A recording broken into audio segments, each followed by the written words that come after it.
Olá, muito bom dia, bom sábado, sejam mais uma vez bem-vindos à revisão da lição, à revisão da Escola Sabatina, da lição que nós estudamos durante toda a semana. Esta semana nós temos os eventos finais da Terra a estudar e mais uma vez sejam bem-vindos e que possam aproveitar bastante as mensagens que ela nos traz para nos prepararmos para os tempos do fim, para nos prepararmos para as dificuldades que aí virão, e a Palavra de Deus é sem dúvida a nossa bússola, é sem dúvida a lâmpada que nos vai orientar o nosso caminho até à eternidade. Para nós começarmos a rever aqui a nossa lição, eu vou começar por ler o nosso verso áureo, que diz, em Provérbios 23, diz: compra a verdade e não a vendas, e também a sabedoria, a instrução e o entendimento. Richard, aqui nós temos um conselho. Diz para nós comprarmos a verdade e não a vender. Dá a ideia de que a verdade é mesmo um bem extremamente precioso. Não só a verdade, a sabedoria, a instrução e o entendimento. Porquê é que tu achas que há esta ênfase? Ou seja, porquê é que é tão importante nós termos conhecimento da verdade, possuirmos a sabedoria, a instrução e o entendimento? Especialmente neste âmbito do grande conflito, especialmente neste âmbito dos tempos do fim. Rui, nós encontramos-nos numa fase da história delicada. Todas as fases da história podem ter parecido delicadas e foram para quem as viveu. Mas nós vivemos numa fase ainda mais delicada porque encontramos-nos no fim dos tempos. Os sinais são mais do que evidentes. Guerras, rumores de guerras, como encontramos nas Sagradas Escrituras, fomes, pestes, epidemias, ainda há pouco tempo passamos por uma também. Sim. E de acordo com as Sagradas Escrituras, nós sabemos que no tempo do fim, o inimigo, Satanás, é de tal maneira capaz de enganar as pessoas que, se nós não estivermos bem firmados na palavra, bem firmados em Cristo, mesmo aqueles que professam ser cristãos, certamente poderão ser enganados. Nós encontramos, inclusive, uma passagem que se encontra em Mateus capítulo 24, verso 24, que nos deve alertar a todos e que nos deve preocupar a todos, que diz assim: pois surgirão falsos cristos e falsos profetas e farão tão grandes sinais e prodígios que, se possível fora, enganariam até os escolhidos. Porquê que isto é preocupante? Porque nós podemos professar ser cristãos e, no momento de nos depararmos com uma crise ou com uma dificuldade, ou no momento de sermos deparados com algo que na nossa mente até pode parecer que é verdade, descontextualizada, e acabarmos por, sem darmos conta, sairmos das fileiras do exército de Cristo para irmos para as fileiras do exército de Satanás. Irmos precisamente para o lado oposto. É por isso que é tão importante estarmos bem firmados naquilo em que acreditamos, não só porque ouvimos falar deste irmão, ou daquele irmão, ou de outra pessoa, mas porque nós acreditamos e sabemos, e conhecemos acima de tudo. Não só numa leitura superficial das Sagradas Escrituras, mas porque vamos mais a fundo. E vamos estudando. E vamos conhecendo e vamos tentando conciliar e conjugar tudo aquilo que conhecemos desde o Gênesis até o Apocalipse. Ok, então toda a palavra, tal como é dito também em termos bíblicos, toda a palavra é divinamente inspirada e é proveitosa para o nosso ensino.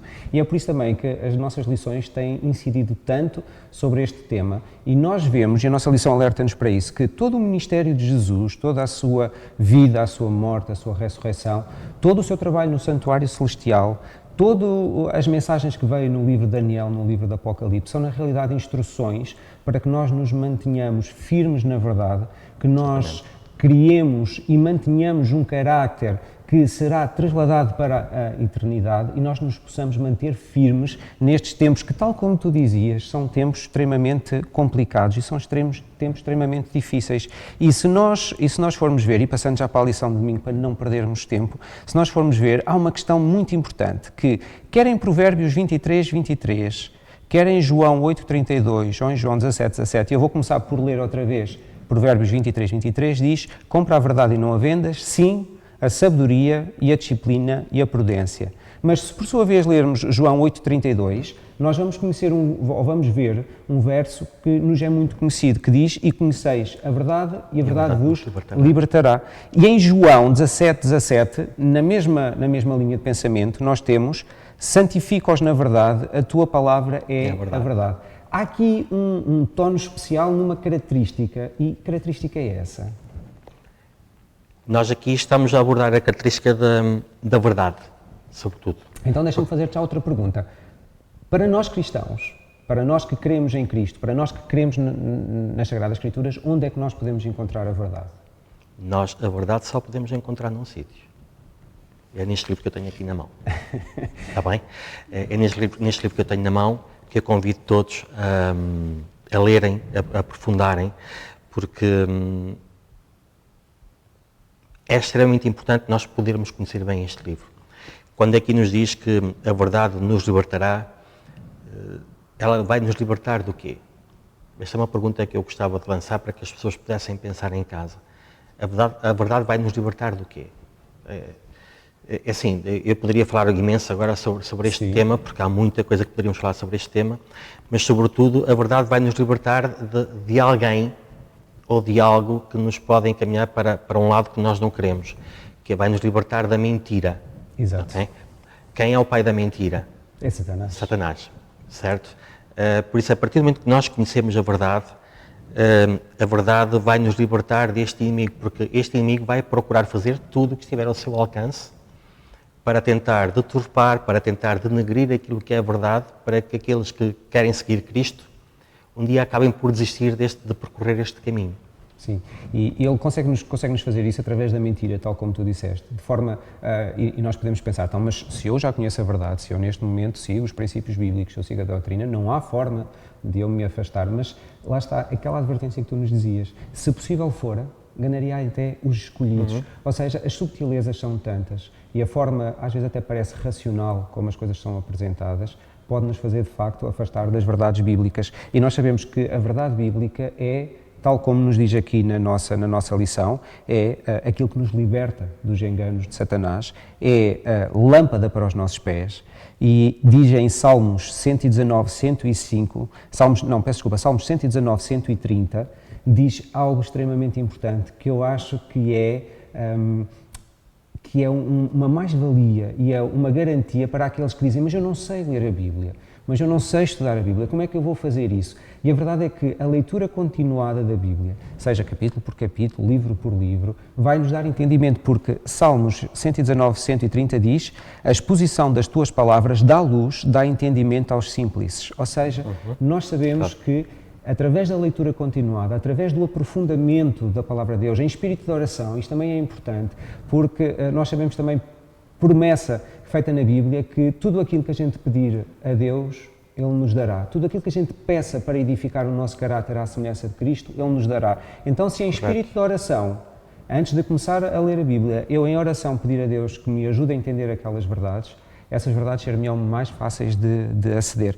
E nós conseguimos ver que essas verdades são transformadoras na vida das pessoas. Por exemplo, vamos abrir 2 de Pedro, no capítulo 1, os versículos 16 a 21. E eu gosto muito do que Pedro diz aqui. E não nos podemos esquecer que Pedro foi um apóstolo, através do que nós lemos nas Escrituras, extremamente impetuoso, um apóstolo mais preocupado em fazer até do que pensar antes de fazer. Acabou por negar a Cristo, teve uma história de vida interessante, no mínimo. Foi aquele que quis caminhar sobre as águas, foi aquele que, depois de Cristo ressuscitado, salta do barco e vai a nadar até à margem para estar com Ele. Era uma pessoa que tinha paixão. E a vida dele foi transformada. E nós conseguimos ver aqui uma coisa que Pedro diz, que eu acho que é fantástico, que diz: porque não vos fizemos saber a virtude e a vinda do nosso Senhor Jesus Cristo seguindo fábulas artificialmente compostas, mas nós mesmos vimos a sua majestade. Ele está aqui a dizer: eu fui testemunho ocular. Eu estou a escrever isto pelo meu punho, eu fui testemunho ocular do que aconteceu. E a sua vida mudou. A vida de Pedro mudou tanto que ele acaba por ser um simples pescador, alguém que negou a Cristo, que fugiu, para passar a ser uma pessoa extremamente importante na divulgação do Evangelho na igreja primitiva. ele acaba por estar presente no Pentecoste, acaba por estar presente, acaba por ir a várias zonas, acaba por espalhar o ministério aos judeus e acaba por ter um papel extremamente importante e, no fim, dá a sua vida, até mesmo dá a sua vida pelo Evangelho. Isto é extraordinário. E ele lança-nos aqui mais uma parte que eu depois te vou fazer a pergunta porque é que ele diz isto, que diz: e temos muito firme a palavra dos profetas, à qual bem fazeis estar atentos, como a uma luz que alumia em lugar escuro, até que o dia esclareça e a estrela da alva apareça em vosso coração. Sabendo primeiramente isto, que nenhuma profecia da Escritura é de particular interpretação, porque a profecia nunca foi produzida por vontade de homem algum, mas homens santos de Deus foram inspirados pelo Espírito Santo. Porque é que ele fala também dos profetas? Ele, uma pessoa que já está na altura do Novo Testamento, já está na altura da Igreja Primitiva, porque é que tu achas importante ele ir buscar e dizer bem fazeis estar atentos à palavra dos profetas? Quem eram os profetas? Ou o que eram os profetas? Profetas eram pessoas que falavam por intermédio de Deus.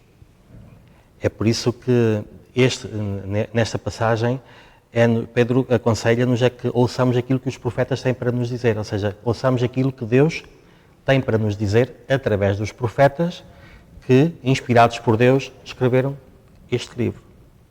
Eu aqui gostava só de ir um pouquinho atrás, antes de continuar com este raciocínio, para uma afirmação que tu disseste e que eu não queria deixar passar de lado, que é estudar as Sagradas Escrituras num contexto de oração. Muitos de nós têm, eu vou fazer agora aqui um parênteses, porque eu acho que é de extrema importância neste momento, têm uma ideia de oração como sendo algo curto, algo rápido, algo de vou fazer uma oração só para cumprir com a minha obrigação para com Deus de manhã, cumprir calendário. Eu contra mim falo que precisei cerca de 3 décadas da minha vida para perceber como é que se orava, ou como é que se devia orar. Hoje, por vezes, tenho pena, e digo isto contra mim próprio, de não me levantar ainda mais cedo, apesar de me levantar às 5h30 da manhã, para poder estar mais tempo a falar com o meu amigo. Porque hoje eu vejo na oração um desabafo da alma, abrir completamente o coração a Deus. E só quando nós abrimos completamente o coração a Deus, e só quando nós, de facto, expomos tudo aquilo que nos preocupa, tudo aquilo que são os nossos anseios, e só quando nós pedimos, dizemos assim: Deus, ajuda-me, porque eu quero ser o melhor ser, eu quero ser melhor para com todos aqueles que me rodeiam. Eu quero estar firme naquilo que tu me disseste que seria o caminho que eu deveria seguir. Só quando nós tivermos Deus e tivermos este tipo de relação com Deus, é que então nós poderemos fazer um passo cada vez mais para a frente, dar cada vez mais passos para a frente, no sentido de não só conhecer melhor as Sagradas Escrituras, como diz Pedro, poder vivenciar as Sagradas Escrituras na nossa vida. Sim, sem dúvida. Este era um aspecto que eu gostava aqui de partilhar convosco, porque a oração faz muita falta ao cristão. Sim. Porque nós falamos aqui sobre o vivenciar, o porquê da importância de vivermos, de conhecermos melhor as Sagradas Escrituras. É importante, e o autor deste tremensário optou por repetir muitas vezes o mesmo tema, ou pelo menos o mesmo tipo de assunto, porque nós já vimos, e tu certamente também já viste, eu já vi, membros da Igreja que eram membros fiéis, pelo menos pareciam-nos membros fiéis, pareciam-nos pessoas que estavam agarradas a Cristo, e depois, a determinada altura da sua vida, por um problema ou por outro, ou por algo inexplicável, se vão embora. Acabam por ser, sim. Desaparecem da Igreja, muitos deixam mesmo de falar com Cristo, muitos mesmo, depois de terem tido uma vida com Cristo, de um momento para o outro, rebelam-se contra Cristo. E porquê é que isto acontece? Precisamente porque Satanás é o pai da mentira. E como é o pai da mentira, se nós não estivermos bem alicerçados na palavra de Deus, que é o pai da verdade, se não estivermos bem alicerçados neste relacionamento com Deus através de oração, acabamos por cair. Acabamos por cair e por nos desviar. Sim, e sem dúvida que ele diz mesmo que a razão pela qual estes eventos não estão a acontecer de uma forma mais rápida e ainda não vieram é porque Ele tem um desejo que é que nenhum se perca, mas que todos venham a conhecer a salvação, não é? Exatamente. Este é o grande amor que Deus tem por cada um de nós, que é capaz de atrasar a sua vinda, é capaz de reter e suportar o mal ainda durante mais algum tempo, para que todos os seus filhos tenham a oportunidade de tomar a decisão por Ele, que é o que Ele quer. Estes serão aqueles que terão uma característica especial, que terão um sinal especial. E nós sabemos que, no final do tempo, aqueles que são de Cristo, apesar de passarem por dificuldades, não irão cair. Nós sabemos que eles não irão cair. Sabemos que eles estão selados para Cristo de uma determinada maneira. E nós sabemos que a lei de Cristo vai ser um dos aspectos que vai ser muito atacado no final dos tempos. Sabemos que a lei de Cristo vai ser até a pedra de toque entre aqueles que serão considerados de Deus e aqueles que serão considerados da besta. E nós temos a imagem desse sinal. Em Êxodo 28, 11, fala-nos um pouquinho desse sinal. Ou seja, Êxodo 28 a 11 vai nos dizer exatamente qual é o sinal distintivo do cristão que estará de pé no tempo do fim, qual será o sinal específico. E diz então, lembra-te, e eu gosto muito desta palavra, acho esta palavra fantástica no contexto dos mandamentos, porque a maior parte dos mandamentos diz farás assim, não farás assim. Este tem uma maneira diferente, diz lembra-te. Lembra-te do dia de sábado para o santificar. 6 dias trabalharás e farás toda a tua obra, mas o 7º dia é o sábado do Senhor teu Deus. Não farás nenhuma obra. Eu vou parar por aqui, porque o lembra-te é algo extremamente interessante, não é? Quando tu tens uma coisa importante para dizer às tuas filhas, tu dizes, opá, vocês lembrem-se, por favor, de fazer isto. Mantenham isto na vossa mente. Não se esqueçam, porque isto é de extrema importância. E Deus está-nos a dizer a mesma coisa. Diz assim, Rui, tu lembra-te que quando chegar sábado é o meu dia, é um dia especial, é um dia para tu fazeres algumas coisas diferentes e não fazeres outras. E então ele diz-me exatamente o quê? Ele diz que 6 dias trabalharás e farás a tua obra, mas no 7º dia do Senhor teu Deus não farás obra nenhuma. No entanto, não sou só eu. Há aqui uma coisa que me chamou a atenção, que é um conceito no universo da minha casa. Porque diz, não farás obra nem tu, nem o teu filho, nem a tua filha, nem o teu servo, nem a tua serva. Ou seja, eu não faço, devo ensinar os meus filhos a respeitar o sábado, e eles também devem respeitar o sábado em minha casa. Se eu empregar alguém ou tiver alguém ao meu emprego, no dia de sábado também devo-lhes dar essa folga. Mas é mais engraçado ainda, porque embora nós hoje não tenhamos animais para trabalho, mas repara como até mesmo a criação de Deus devia descansar neste dia. Ele não se esqueceu disso. Ele diz, nem o teu animal, mais ainda, nem aquele que não conhece os preceitos que tu segues, que não conhece o sábado, mas que está em tua casa nesse dia, o estrangeiro, aquele que é a tua visita, aquele que vai passar o fim de semana à tua casa, até mesmo esse diz, nem o estrangeiro que está dentro das tuas portas. Isto diz o quê? Que dentro da tua casa, ao observares o sábado, estás a dar testemunho àquela pessoa. Fora das portas, é interessante, eu não tinha pensado sobre isso, mas fora das portas, as pessoas têm a decisão de tomarem a decisão que quiserem. Se quiserem trabalhar, trabalham. Se quiserem continuar com a sua vida diária, de ir a cinemas, de ir a jantares, etc. e tal, assim o poderão fazer. Mas o dia de sábado, para o universo que é a nossa casa, o universo que é a nossa igreja, é respeitado desta maneira. E então a minha pergunta é, que características é que nós conseguimos ver aqui? A nossa lição diz-nos que diz exatamente quais são as marcas distintivas deste selo. Começando pela primeira de quem é que é o proprietário deste selo? Sou eu? Não, é assim como nos diz nas Sagradas Escrituras, na passagem que leste há pouco, o dono e senhor deste selo é Deus. Deus. Eu queria só, ainda antes de falar nas outras duas características que tem o selo, eu gostava só de salientar algo que também considero que é interessante. Na nossa versão, em português, na língua portuguesa, este mandamento começa com a palavra lembra-te. Sim. Mas em inglês, a palavra que é utilizada é remember. Porque é que eu estou a pegar neste exemplo? Porque temos o no princípio, remember, relembra. Não é só o lembrar, é relembra.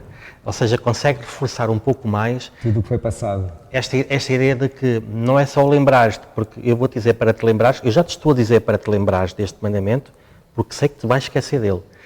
Mas na tradução inglesa, o tradutor reforçou com a palavra remember, que é um reforço do lembra-te. Também, eu só queria fazer este paralelo porque considero um tema interessante e engraçado quando lemos várias versões das Sagradas Escrituras. Mas sim, o proprietário deste selo, o nome do proprietário deste selo é Deus. Tá bem? Depois temos mais duas características que este selo tem que ter, que, perdão, peço desculpa, o seu título, ou qual é o atributo que tem este titular deste selo. Nós temos aqui o Deus, que é o Deus Criador, tá bem? Que é outro aspecto que a sociedade ao longo dos tempos tem vindo a tentar pôr de parte, para além do sábado.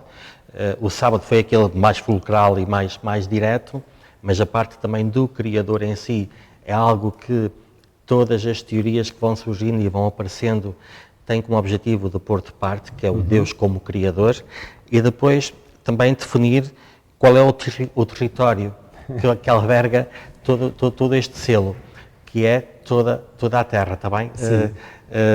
Que fez, aquilo que fez todas as coisas, está bem? Ou seja, tudo é o Senhor de Deus. nosso Deus, Criador do céu e da terra. Basicamente é este o seu título. Exatamente. E é isto que está em oposição. Mas nós conseguimos ver que em oposição a este selo de Deus existe um outro selo que Apocalipse nos fala, que é a marca da besta. Nós temos duas marcas. Temos a marca da besta, que estará colocada sobre, como diz as nossas passagens, eu não vou ler agora, mas que está colocada sobre a testa e sobre a mão direita, e temos o selo de Deus que está sobre a testa. Nós notamos que existe aqui uma similitude, que é entre a marca ser colocada na testa, na fronte. Que importância é que tu achas que isto traz? Ou não tem importância nenhuma, é um sítio aleatório, que a Bíblia apenas, embora nada na Bíblia seja aleatório, mas não é um acaso, pois não, estarem gravados na fronte. Não. É assim, o ser humano tende a exemplificar e a utilizar o coração como sendo a expressão dos sentimentos. O coração não sente. Está bem? Mas dói. Dói. Onde é que nós temos realmente os nossos sentimentos? No nosso cérebro. É aqui que estão os nossos sentimentos. É aqui que nós discernimos. Também é no cérebro que nós tomamos decisões. E é por isso que é tão importante que o selo de Deus seja colocado na testa, não para que todos vejam que nós temos o selo de Deus, mas no sentido de que ele é colocado na testa, porque é nesta zona do nosso corpo que nós, de facto, tomamos decisões. Ou seja, a decisão de seguir Deus não é uma decisão inconsciente, mas sim uma decisão consciente. Quem toma esta decisão, toma porque realmente quer seguir Deus. Ou seja, é uma decisão informada. Exatamente. Tu entendes, mesmo como Paulo dizia, que este seja o vosso culto racional, ou seja, de uma forma informada, baseada numa escolha que tu fazes, tu decides seguir a Deus e receber o seu selo. O Deus que é Criador, o Deus que é o Criador do céu e da terra, e então tu aceitas obedecer à sua lei, aos seus mandamentos, e guardar a sua fé, e isso é a tua marca distintiva. E tu aceitas que, independentemente do que aconteça, das consequências que venham da tua escolha. Ou seja, nós sabemos que no fim, aqueles que terão a marca de Deus sofrerão alguns problemas, sofrerão dificuldades, mas nós aceitamos-las. Da mesma forma que depois, aqueles que aceitam a marca da besta também terão que aceitar, obrigatoriamente, as consequências das suas decisões. Decisões essas também informadas. Porque, como a Bíblia nos diz, o Evangelho, a verdade, será pregada a todo o povo, toda a língua e toda a nação, para que ninguém seja escusado, para que ninguém possa dizer eu não sabia, eu não tive este conhecimento. Então, isso é uma decisão que vai ser tomada. Isto é algo extremamente importante, porque o que molda o nosso caráter são, de facto, as decisões que nós tomamos. Ou seja, se eu tomo uma decisão informada, eu aceito as consequências e também aceito os benefícios que advêm dessa minha escolha. E se passarmos já para a lição de terça, de facto, é uma questão de adoração, uma questão de escolha. Quem é que eu adoro? Quem é que eu vou escolher adorar? E nós conseguimos ver que, se formos a Apocalipse 14, no versículo 7, nós vamos ter um anjo que nos vai dar, por assim dizer, uma ordem, ou que nos vai dar uma indicação. E em Apocalipse 14, 7, diz assim o anjo, dizendo com grande voz: temei a Deus e dá-lhe glória, porque é vinda a hora do seu juízo, e adorai aquele que fez o céu e a terra e o mar e as fontes das águas. Portanto, nós conseguimos ver que verdadeiramente aqui, em Apocalipse 14, o anjo convida-nos a adorar o Criador. Conseguimos ver que a pedra de toque no final vai ser a quem é que eu presto culto. E então nós conseguimos ver que aquele que é o Criador tem o seu caráter plasmado na sua lei. E lá está o quarto mandamento, que fala sobre o sábado. Ora, tu disseste muito bem no início que Satanás é o pai da mentira. Então, desde o início da era cristã, desde o início da religião cristã, nós conseguimos ver que, não de uma forma rápida e declarada e facilmente identificável, mas com pequenas subtilezas que foram sendo acrescentadas gradualmente, Satanás foi-nos afastando do verdadeiro culto a Deus. O culto tal como estava na Bíblia, o culto tal como estava e era seguido pelos primeiros cristãos. E a pouco nós vamos nos afastando e acabando por não estar a prestar culto verdadeiramente a Deus. Então ele cria um dia que não é o dia que Deus decidiu. Passamos para o dia de domingo, em que passa a ser o dia de descanso, e que não é verdade, era o dia de sábado. E nós sabemos que esse era verdadeiramente o dia certo. Ora, diz-me uma coisa, se eu vou adorar no dia errado, mas tenho conhecimento de que o dia certo é o sábado e eu escolho o dia errado, eu acabo por me colocar do lado de Satanás. Claro. Eu vou fazer uma analogia, ok? Uma analogia com o casamento. Tu és casado, eu sou casado. As nossas esposas fazem anos num determinado dia específico. Experimenta esquecer-te do dia de aniversário da tua esposa. Ou dar-lhe os parabéns no outro dia. Ou dar-lhe os parabéns no outro dia. Deixe de ser casado. Não, pronto. Está a ir um pouco ao extremo, mas algo do género, não é? Quer dizer, aqui acontece exatamente o mesmo. Porquê é que nós guardamos o sábado? Porque foi o dia que Deus nos pediu e Deus nos indicou para guardarmos. É o dia de descanso desde sempre. Não é de agora, não é de há 100 anos atrás, 1000 anos atrás, é desde sempre. Na Nova Terra nós encontramos também Apocalipse, que será no sábado que queremos descansar, será no sábado que queremos estar com Deus, será nesse dia que nós iremos ter a oportunidade de poder estar mais próximos de Deus também. Se Deus nos pede para ser o sábado... Por que razão outro dia? Por que razão outro dia? É esta a questão que fica. E aqui muitos de nós seremos tentados, seremos levados pelo inimigo, e eu conheço muitas pessoas que neste ponto em particular acabam por se afastar de Cristo, porque muitos dizem, eu estou no meu emprego, tenho o meu trabalho, o meu patrão agora obriga-me a trabalhar ao sábado, e quem não tem a relação de oração, como eu há pouco referia com Deus, surgindo esta provação, a pessoa com medo de perder o seu emprego, provavelmente irá começar a trabalhar ao sábado. Falo uma vez, é só uma vez, mas depois de repente quando der por ela já o está a fazer todos os sábados. Ou seja, estamos a falar de cedências. Havendo uma cedência, mais seguirão. Exatamente. Esse é que é o grande problema do ser humano. E o mesmo acontece nas relações entre marido e mulher e na nossa relação com Deus. Não pode haver cedências. Porque no dia em que começarmos a fazer a primeira cedência, estragamos tudo. Okay. Isto acontece na minha empresa. Eu tenho uma empresa, tenho funcionários, tenho fornecedores, tenho clientes, e desde o princípio, há 12 anos esta parte, que as pessoas foram educadas, no bom sentido da palavra, de que à sexta-feira, a partir das 5 da tarde, não estamos para ninguém, nem eu, nem ninguém que trabalhe para mim, não estamos para ninguém. No princípio custou um pouco às pessoas entenderem, perdi alguns negócios à conta disso, mas Deus sabe todas as coisas. Sim. E é por isso que nós temos que acreditar e temos que confiar. Se Deus nos pede, aqueles que o seguem só têm que fazer uma coisa, é obedecer, não no sentido de temer, mas porque sabemos que esta é a melhor decisão que nós podemos tomar. Ou seja, o que tu me estás a dizer é que perante as dificuldades, ainda assim mantemos-nos firmes.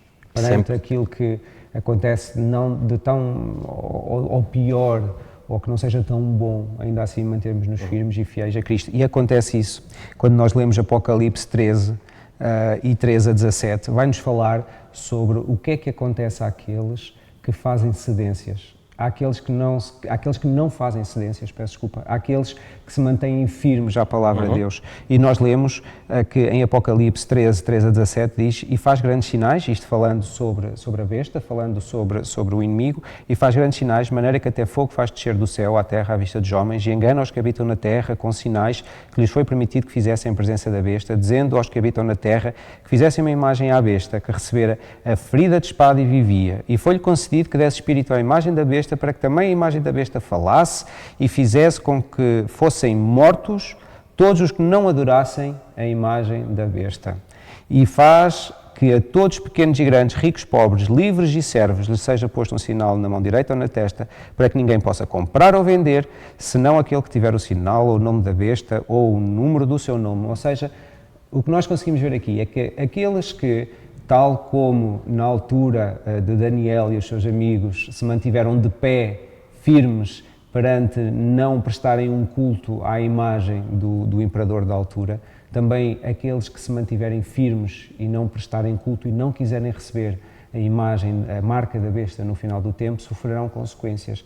Essas serão económicas, ou seja, não podem comprar, não podem vender, simboliza claramente dificuldades económicas para aqueles que ficarem firmes e fiéis no final, mas também, embora seja difícil dizer isto, poderão haver consequências físicas. Mas ainda assim, nós temos uma grande certeza, é que, independentemente disto, Cristo disse que aquele que se mantiver fiel, que não tiver maior amor à sua vida do que tem ao Evangelho e a Cristo, Ele lhes dará a coroa da vida eterna. E isto é algo que nos deve deixar reconfortados. Para ajudar na propagação desta mensagem, Deus nunca deixou os seus apóstolos, nunca deixou os seus mensageiros sozinhos. Nós conseguimos ver, se nós lermos Joel no capítulo 2, 21 a 24, nós conseguimos ver que existe aqui uma imagem agrícola, uma imagem do campo, podemos dizer assim, que nos deixa um bocadinho contentes, que diz assim: não temas, ó terra, regozija-te e alegra-te, porque o Senhor fez grandes coisas. Não temeis, animais do campo, porque os pastos do deserto reverdecerão, porque o arvoredo dará o seu fruto, a vide e a figueira darão a sua força. E vós, filhos de Sião, regozijai-vos e alegrai-vos no Senhor vosso Deus, porque Ele vos dará ensinador de justiça e fará descer a chuva temporã e serôdia no primeiro mês. E as eiras se encherão de trigo e os lagares transbordarão de mosto e de óleo. Ora, a lição tem mais 2 versículos, mas basicamente vão falar da mesma coisa. Vamos falar de 2 tipos de chuva muito interessantes, chuva temporã e chuva serôdia. Ora, temporã, o temporã quer nos dizer que vem antes do tempo considerado próprio, ou seja, antes do tempo das chuvas. E serôdia quer dizer que vem após o tempo específico, ou seja, depois do tempo das chuvas. Diz-me lá uma coisa. Vai chover? Vai estar mau tempo? É isto que nos quer dizer? Ou onde é que nós podemos ver esta manifestação? A que tipo de chuva é que se está a referir aqui o autor? E em termos bíblicos, porque não é só este versículo que fala deste tema, ou seja, nós no estudo da Bíblia, é uma coisa que temos muito presente, é que temos que estudar toda a Bíblia, não podemos ficar só por um versículo. Pegando neste tema, o que é que ele está aqui a referir? Ele está-se aqui a referir a um episódio em particular, quando falamos da chuva temporã, que para isso teríamos que ir para o tempo, um pouco depois do tempo de Jesus, em que foi feito o derramamento do Espírito Santo, o chamado Pentecostes. Okay? O Espírito Santo foi de tal maneira derramado sobre os apóstolos que só por aquele momento, por aquele episódio, diz-nos o texto que foram convertidas cerca de 3.000 almas. Está bem? Ou seja, é muito. Sim, são muitas pessoas. Pronto, houve este derramamento do Espírito Santo no princípio e sabemos que os apóstolos, inclusive, falavam várias línguas para poderem chegar a todos os povos e todas as nações vizinhas. E eles foram e levaram essa mensagem a todos aqueles que puderam efetivamente. Sabemos também que, fazendo analogia para a agricultura, esta primeira chuva é importante para fazer o germinar da semente, okay? É importante para germinar a semente, e depois, no fim, fazendo analogia para a agricultura, irá cair a chamada chuva serôdia, ou seja, irá haver um novo derramamento do Espírito Santo, com o objetivo de fazer com que a semente, depois de germinada e depois de crescida, esteja pronta para a colheita. Ou seja, para amadurecer o fruto. Exatamente. E eu acredito que nós estamos nesses tempos.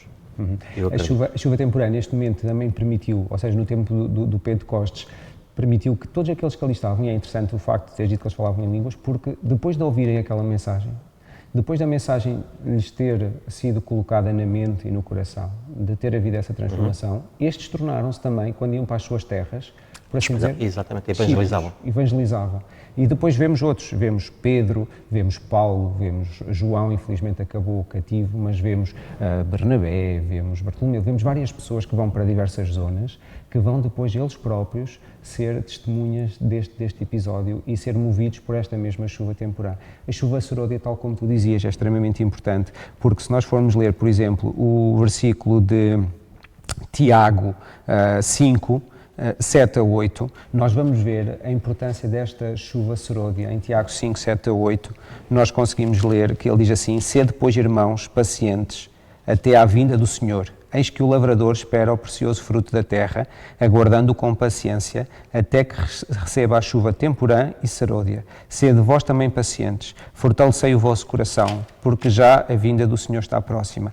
Ou seja, nós sabemos que no tempo do fim, e vamos já passar para a lição de quinta-feira também, no tempo do fim, quando há o grande clamor, em que nós sabemos que vai ter que haver manifestações grandes, tal como houve no tempo de Pentecostes, haverão manifestações grandes do poder de Deus entre o seu povo, entre aqueles que são chamados o seu remanescente, aqueles que guardam os mandamentos de Deus e mantêm a fé de Jesus, e que é exatamente isso, é essa chuva seródia, é essa vinda novamente do Espírito Santo, que vai ser necessária. E nós conseguimos ver isso na nossa lição, e eu vou-te já passar a palavra. Se nós formos, por exemplo, a Apocalipse 18, 1 a 4, Apocalipse 18, 1 a 4, nós temos o alto clamor.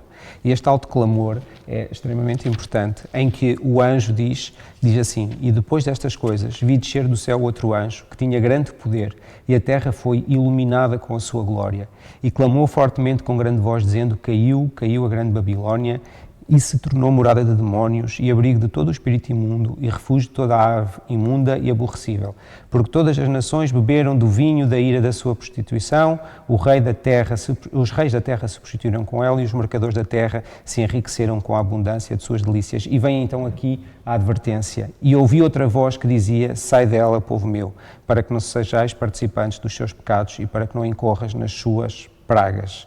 Então, isto é basicamente uma advertência para que se mantenham firmes e fiéis o povo de Deus aos princípios bíblicos e se mantenham firmes na sua crença e não se corrompam com todas estas formas de quer domínio político, quer domínio económico, quer domínio religioso contrário àquilo que é a palavra de Deus. E se formos depois a Mateus 24, 14, nós vamos ler que todas as pessoas vão ter a oportunidade de ouvir este Evangelho, de ouvir o Evangelho de Cristo, o verdadeiro Evangelho de Cristo, que diz: e este Evangelho do Reino será pregado em todo o mundo, em testemunho a todas as gentes, e então virá o fim. Ou seja, esta chuva seródia vai acontecer mesmo antes do fim, em que as pessoas terão esse poder.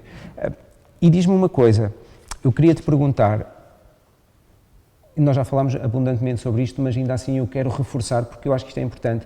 Quais são as duas características do povo remanescente e o que é que nós devemos fazer para as manter firmes na nossa vida? Quais estratégias práticas, agora que estamos a terminar a lição, estratégias práticas para nos mantermos e sermos considerados aqueles que são remanescentes de Deus?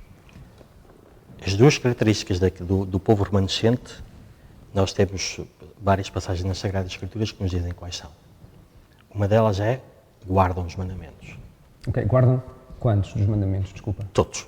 Ok, é que isto tem que ficar bem claro, bem firme, que são todos os mandamentos e não apenas alguns. Sim, ou não apenas aqueles que nos interessam. Ou aqueles que nos interessam, exato. Está bem? Sim, mas esta característica é extremamente importante porque nós vemos que o quarto mandamento é de facto daqueles mandamentos que mais posto é de parte, mas temos muitos outros.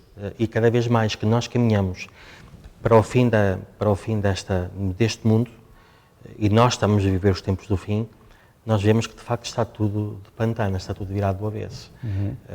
O não roubar, o não matar, o não adulterarás, o não mentir. Fake news tem sido exatamente, é o prato do dia, é aquilo que mais vemos todos os dias. Por isso é que esta é uma das características do povo de Deus, guardar os mandamentos.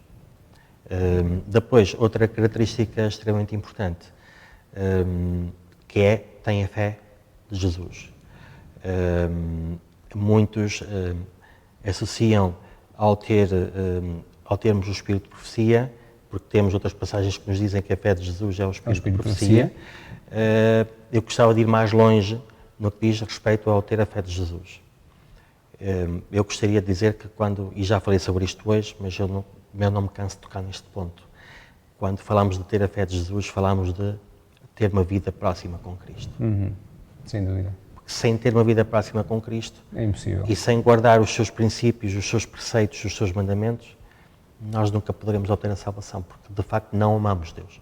Ok. Então, resumindo e para nós concluirmos, de facto nós sabemos que os tempos do fim estão próximos, sabemos que vamos ter tempos conturbados, não sabemos a data, nem temos pretensão de saber a data. Cristo é claro na sua palavra, não vos preocupeis com a data, não estejam preocupados com a data, estejam preocupados em a cada dia, tal como tu dizias, estabelecerem uma relação próxima com Deus através da oração, através do estudo da sua palavra, a cada dia tornarem o seu caráter cada vez mais próximo do de Cristo, estabelecerem relações verdadeiras, não interesseiras com os outros, mas relações baseadas no amor de Cristo. Porque a partir do momento em que nós amamos Cristo, a partir do momento em que nós nos estabelecemos relações verdadeiras com Ele, vamos amar também os outros, porque Cristo deu a sua vida por eles. E esta é a pedra de toque, ou seja, eu amo a outra pessoa por aquilo que ela é, pelos problemas que ela tem, para poder ajudá-la a ultrapassar, porque eu não sou nem melhor nem pior. Cristo é o grande nivelador. Cristo morreu por cada um dos que habitam nesta terra. E através desta comunhão eu também vou conseguir elevar o meu caráter a Cristo. E então vou manter-me firme ao seu caráter, manter-me firme à sua lei e manter-me também mantendo a sua fé. Como tu dizias, não só orando, não só estudando, mas também lendo o Espírito de Profecia, que também é importante, e para eu poder estar firme e de pé no tempo do fim, quando o engano, a mentira, as dificuldades vierem à nossa vida. Portanto, a mensagem que nós vos deixamos hoje é mesmo esta, é a mensagem de que perante as dificuldades, perante os tempos difíceis que se avizinham, nós nos possamos manter firmes e fiéis à palavra de Deus e à sua lei. Richard, muito obrigado. Obrigado, Rui. E encontraremos-nos num próximo sábado. Muito obrigado a todos aqueles que nos acompanham. Espero que este seja um sábado abençoado e lanço-vos também este convite de estudarem cada dia mais a palavra de Deus e de se manterem fiéis àquilo que o Espírito Santo vos toca no vosso coração, para que vocês possam manter uma comunhão firme e próxima com Jesus. Muito obrigado e um bom sábado a todos. Bom sábado.